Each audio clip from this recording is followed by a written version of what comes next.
Aprendiendo en Casa. Bienvenidos chicos y chicas de primero de secundaria a la sesión del día de hoy con el curso de comunicación. Si han tenido la oportunidad de viajar, sabrán que cuando lo hacemos por el Perú tenemos más de una forma para hacerlo. Tenemos las vías aéreas y más de una vía terrestre. De hecho, personalmente, yo prefiero viajar por tierra. Me gusta mucho mirar por la ventana y observar el paisaje.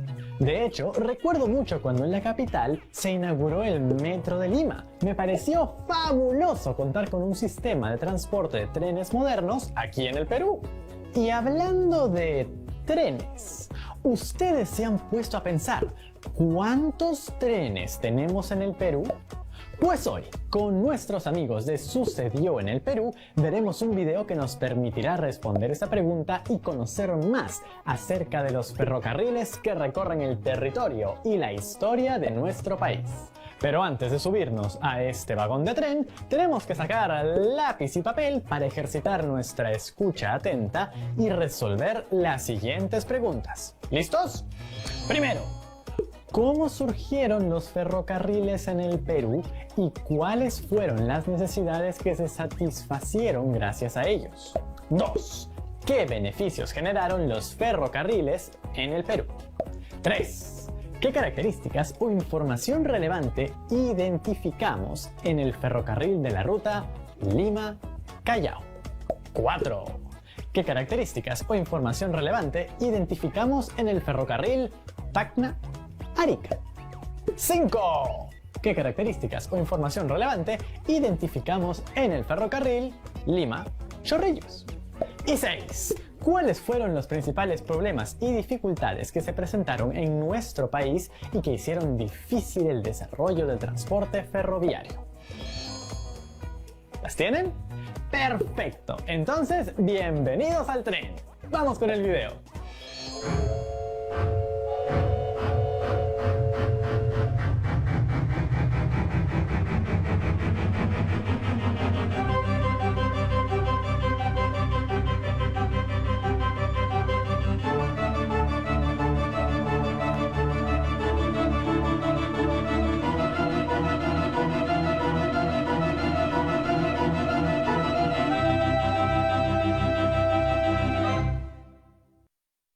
El día de hoy vamos a hablar de un medio de transporte que revolucionó el mundo y que se inventó en el siglo XIX. Además, tiene una historia fascinante en nuestro país. Me refiero al ferrocarril. Para hacer este programa hemos viajado por distintos puntos del Perú, visitando ferrocarriles que aún están en funcionamiento, como el Tacna-Arica, el Ferrocarril Central o el del Cusco, y otros de los que solo quedan escombros. De verdad que tenemos un programa impresionante el día de hoy. Lo presentamos desde el Parque Reducto número 2, en Miraflores, donde existe una réplica de la antigua estación de este lugar. Comenzamos. Soy Norma Martínez y esto sucedió en el Perú.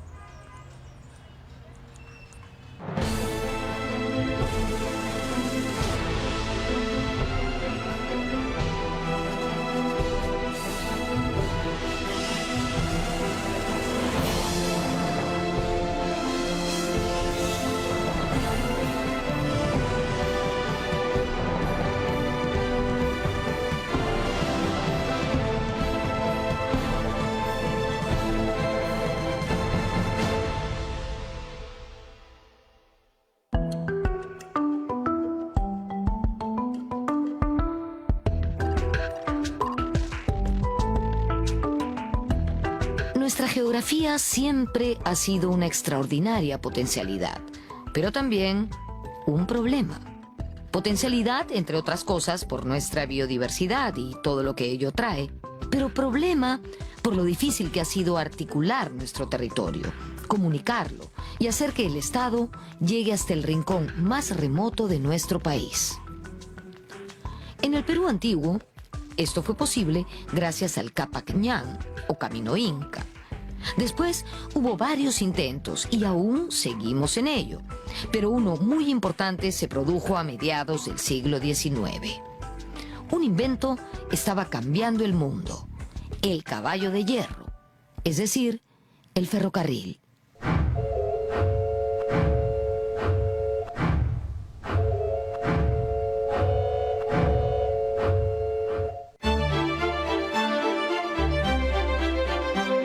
Los ferrocarriles surgen en Inglaterra en la época de la Revolución Industrial. Implicaban la aplicación de la tecnología de la máquina de vapor al transporte. En el mar surgió el barco a vapor y en tierra era pues el ferrocarril. El primer ferrocarril me parece que corre hacia 1825 y surge en la minería, porque era en ese sector donde la necesidad de trasladar grandes cargas era mucho más acuciante. De hecho, ya en siglos anteriores se habían utilizado vagones con ruedas metálicas sobre rieles, pero tirados por caballos o mulas, de manera que lo que se hizo fue reemplazar la tracción animal por la tracción de la máquina de vapor.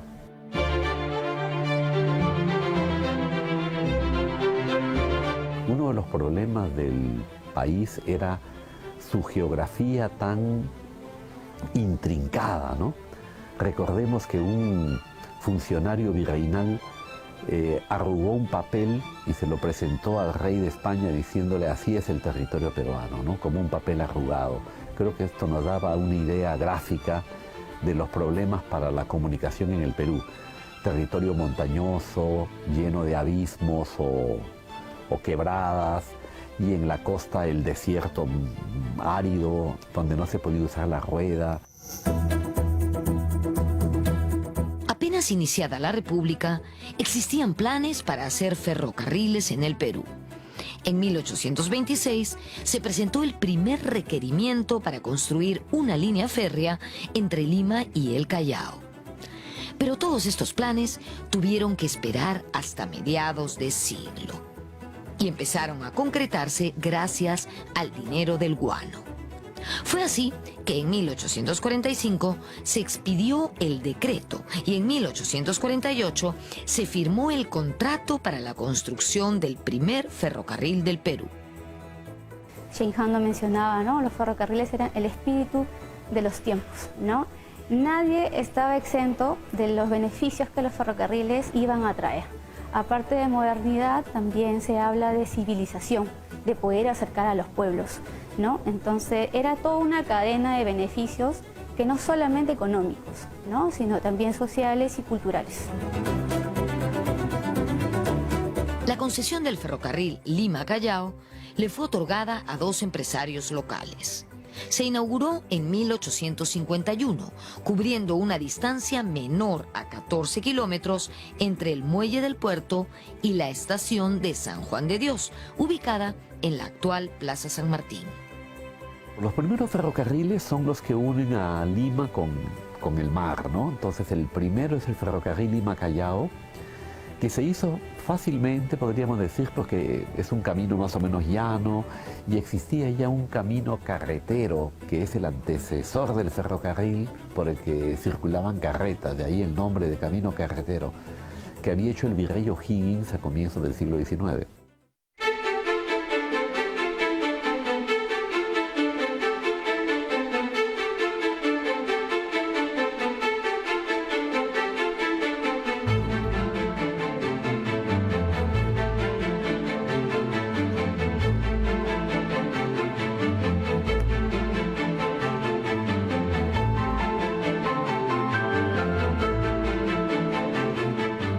Estamos en la heroica ciudad de Tacna, en el extremo sur de nuestro país, ciudad doblemente peruana, y hemos venido hasta aquí para hablar del ferrocarril Tacna-Arica, que también es heroico y, por supuesto, un monumento histórico.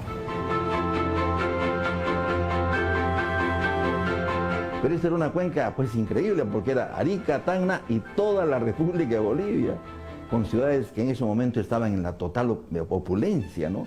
Un país tan rico como Bolivia transcurría o comerciaba por Tacna y Arica. Por eso que se dio esta prioridad y por eso el éxito que tuvo este ferrocarril por muchos años.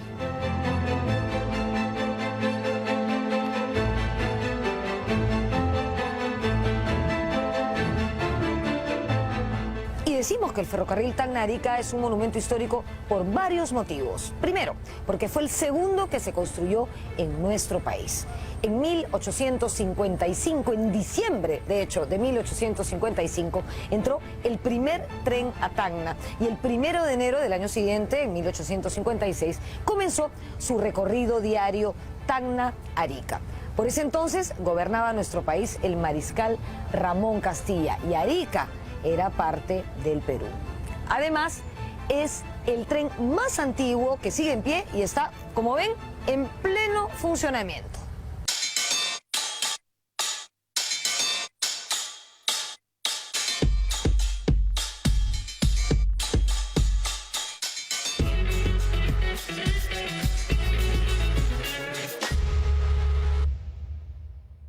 El ferrocarril Tacna-Arica fue dado en concesión por 99 años. Cuando los chilenos ocuparon Tacna y Arica, este tren pertenecía a la empresa inglesa Arica and Tacna Railway Company y no pudo ser expropiado por una cláusula específica del Tratado de Ancón.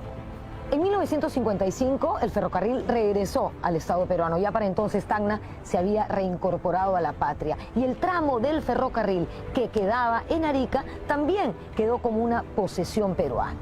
El ferrocarril Tacna-Arica tiene una extensión de 62 kilómetros y actualmente es administrado por el gobierno regional de Tacna.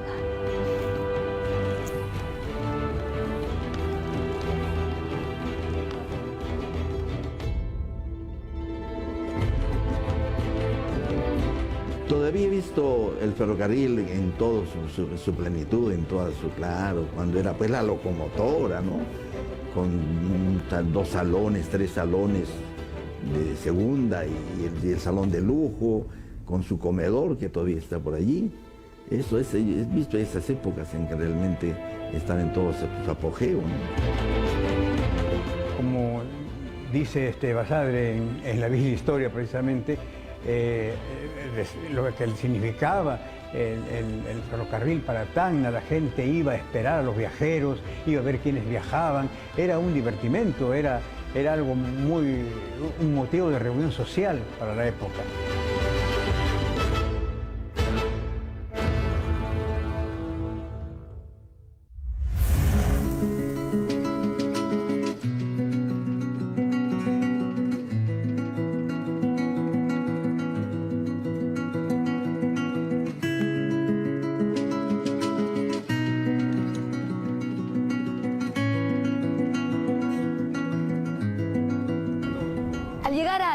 Basadre recuerda lo siguiente: luego de 4 interminables horas en aquella época, se divisaban la bahía, el Morro, que es donde yo estoy, en este momento las casas del puerto y el mar.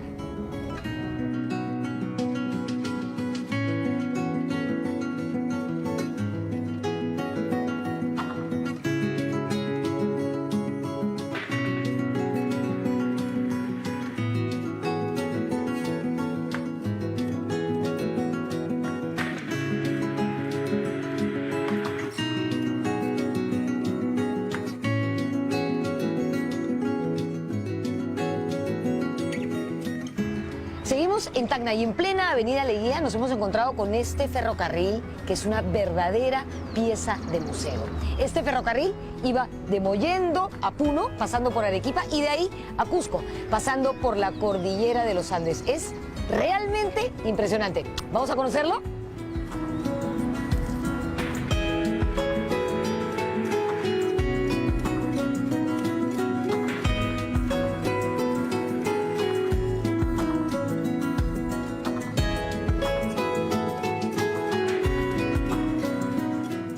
Este tipo de vagón se conoce como coche cama y este espacio se llama cabina dormitorio. Este ferrocarril fue importado de Inglaterra en 1921, en pleno oncenio de Leguía, que si recuerdan fue de 1919 a 1930. Como pueden ver, este lugar se encuentra prácticamente intacto. Todo lo que vemos aquí es original y está sumamente bien conservado. Miren este detallazo, díganme si no es de lujo, ¿ah? Aquí, un lavatorio, un cañito para el agua. Una vez que terminabas de lavarte las manos, cerrabas y el agua se iba por ahí. Todo un lujo. Este tipo de ferrocarriles, o de vagones, mejor dicho, se conoce como pullman.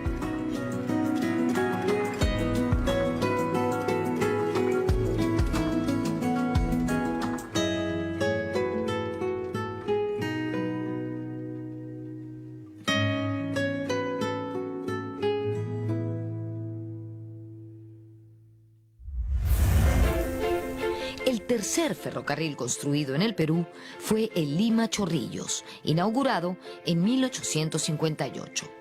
Fue llamado popularmente el ferrocarril inglés. Recorría tramos de la actual vía expresa del Paseo de la República hasta llegar al balneario de moda en aquellos tiempos, Chorrillos. Se hace el ferrocarril a Chorrillos con estaciones en Magdalena, Miraflores, Barranco, y que va a poner de moda los baños de mar, que fue un descubrimiento de los limeños, y entonces hacer la excursión a los balnearios, como pasó a llamarse, fue un tema del fin de semana de los limeños, ¿no? En esta primera etapa, los ferrocarriles fueron construidos con capitales privados, pero a partir de 1860 se produjo un cambio en el sistema. El gobierno hacia 1860 lo que hace es dar una ley en donde todos los proyectos grandes e importantes ya no iban a ser dados por el Ejecutivo directamente, sino que iba a tener que pasar por el filtro del Congreso. Tenía que ser el Congreso el que aprobase esos proyectos. Luego de la construcción del ferrocarril Lima-Chorrillos, sobrevino un periodo de estancamiento que duraría hasta 1868. En una década, solo se colocaron 15 kilómetros de vías férreas en todo el país. Muchas veces los empresarios no cumplían con los tiempos de inicio de obras y pedían prórroga y a la par tampoco cumplían. Entonces se cancelaba la concesión y había que volver a retomar todo el proceso de convocatoria para los proyectos. En la década de 1860, políticos como Manuel Pardo sostenían que mientras no se resolviera la carencia de vías de comunicación capaces de acercar a productores y consumidores, el Perú no se convertiría en una nación próspera. El lema de Pardo era convertir el guano en ferrocarriles. Cuando surge el apogeo del guano, al comienzo hay ciertas dudas sobre la duración que va a tener este auge, y recién cuando se toma conciencia de que es una cosa que puede durar varias décadas y no solo unos pocos años, se piensa en qué invertir esta cantidad de dinero que el Perú estaba disfrutando. Y Manuel Pardo, junto con otros dirigentes de la época, pensaron que lo más sensato era invertirlo en ferrocarriles. Esta fue la gran apuesta de esa generación.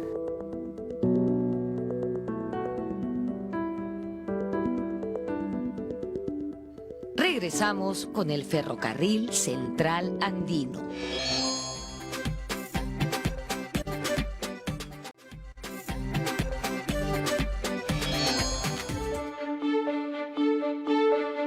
Entre 1868 y 1876 se produjo un periodo de auge en la construcción de ferrocarriles. En primer lugar, debido a la inversión del gobierno, y en segundo lugar, a la inversión privada. De los 100 kilómetros de líneas férreas que existían en 1868, llegamos a tener 1.500 kilómetros en 1879. El presidente José Balta convirtió al Estado en un verdadero promotor ferroviario. Su joven ministro de Hacienda, Nicolás de Piérola, fue el impulsor del contrato Dreyfus.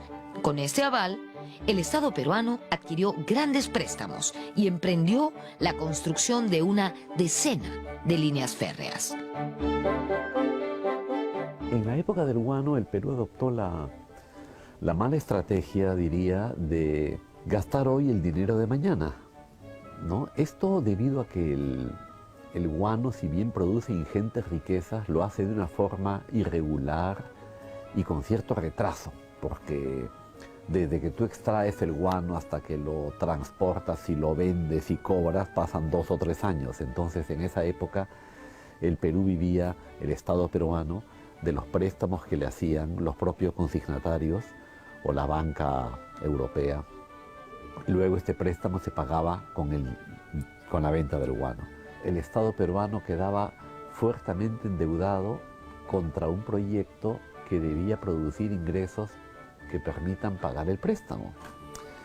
Y esto fue la aritmética financiera no funcionó. El presidente Balta encontró en el ingeniero norteamericano Henry Meigs al hombre indicado para concretar sus ambiciosos proyectos. Meigs fue un personaje controvertido. Había ganado reconocimiento por haber construido ferrocarriles en Chile. La primera tarea que se le encargó en el Perú fue la construcción de la línea Mollendo-Arequipa. Yo creo que es un hombre, como tantos en la historia del Perú, que tiene pues un aspecto positivo y uno no tan positivo. Es decir, por ejemplo, se acusa de que corrompió a muchos funcionarios porque le desesperaba la lentitud de los trámites, del procedimiento de la política, de la falta de proveedores, y entonces procedía a corromper a los funcionarios para que voten a favor del proyecto, no pongan trabas. Ese podría ser su lado oscuro, digámoslo así. Su lado positivo es que había muy poca experiencia en el mundo de construir ferrocarriles de montaña, es decir, que subiesen 4.000 metros de altura en un trecho corto de kilómetros.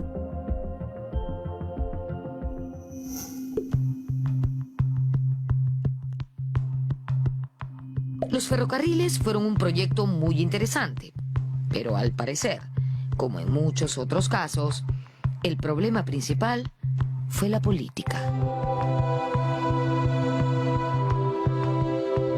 Creo que debió hacerse las líneas que la economía demandaba más imperiosamente. Por ejemplo, la línea de Cerro de Pasco al Callao o a Huacho, que era la otra opción. En vez de hacer el ferrocarril Arequipa-Puno, que fue el primero que se hizo, ¿no? Y que económicamente no era tan rentable como la línea del Callao de Huacho a Cerro de Pasco. ¿Por qué se hizo esto? Porque la política fue la que dictó las líneas y no la economía. Lo que buscaban los peruanos del siglo XIX era comunicar al país con el océano Atlántico. Pero estábamos muy lejos en la cuenca del Pacífico y llegar hasta el Atlántico, la cuenca comercial más jugosa por ese entonces, iba a resultar muy difícil. Nuestro sueño era llegar al Atlántico. El río Amazonas parecía nuestra avenida natural para salir al Atlántico. El asunto era cómo llegar a los ríos navegables de la Amazonía. Y para esto los ferrocarriles iban a unir la costa del Pacífico con los ríos navegables que llevan al Atlántico. La idea era que llegaran al Marañón, al río navegable o al Guayaga. Y en el caso del sur, pues a los ríos Tambo, Perené. Ese era el plan de los ferrocarriles en general. Y fíjate, creo que en ningún caso llegó a ocurrir, ¿no? Solo en el de Arequipa, que llegaba hasta el lago Titicaca. Y la idea es que del lago Titicaca ya podría salir al Atlántico, lo que no llegó a pasar. Y Tocino, ¿qué te pareció viajar por ferrocarril a lo largo del Perú? Ha sido toda una novedad. Yo no sabía nada de los ferrocarriles y hoy hemos viajado por las rutas de Lima-Callao y Tacna-Arica. Pues a mí me parecía muy interesante lo que se dijo acerca de la geografía de nuestro país y que era como un papel arrugado. Por eso las vías ferroviarias eran la manera ideal para conectarlo. Sí, primero se conectaron todas las regiones gracias al Capacñán y a mediados del siglo XIX ya fue gracias a los ferrocarriles del Perú. Y si bien el ferrocarril tenía como necesidad primaria transportar productos de minería a lo largo del país, no podemos negar que tuvo un impacto positivo en lo económico, en lo social y en lo cultural. y las estaciones se volvieron puntos de encuentro para los viajeros. Los ferrocarriles también permitieron que algunas personas pudiesen conocer el mar y permitían que muchos productos llegasen de un rincón a otro de nuestro país. Esta ha sido solo la primera parte de esta historia, en la cual hemos conocido las rutas de Lima Chorrillos, Tacna Arica y Lima Callao. En la siguiente parte conoceremos muchas más rutas. ¿Va a haber segunda parte? ¡Qué bonito! Pero ahora llegó el momento del reto. Antes de empezar con él, no te olvides de resolver las preguntas que dejamos al inicio del programa. Ahora, el reto es el siguiente. Deben desarrollar un afiche que invite a las personas a viajar en alguna de las rutas que hemos conocido el día de hoy. Puede ser Tacna Arica, Lima Callao o Lima Chorrillos. Deben señalar sus características principales y nombrar las razones acerca de por qué debemos viajar a través de ellas un día. Les va a ayudar mucho si antes de hacer este afiche resuelven las preguntas que dejamos a inicio del programa. ¡Otra vez harán trabajo de publicistas! Así es, Tocino. Y cuando terminen, ya saben, todo al portafolio. ¿Y la próxima ruta cuál será? ¿Tacna Tumbes? ¿Cajamarca Puno? Pues Tocino habrá que esperar para verlo en el siguiente programa. Eso es todo por hoy. ¡Chao, chao!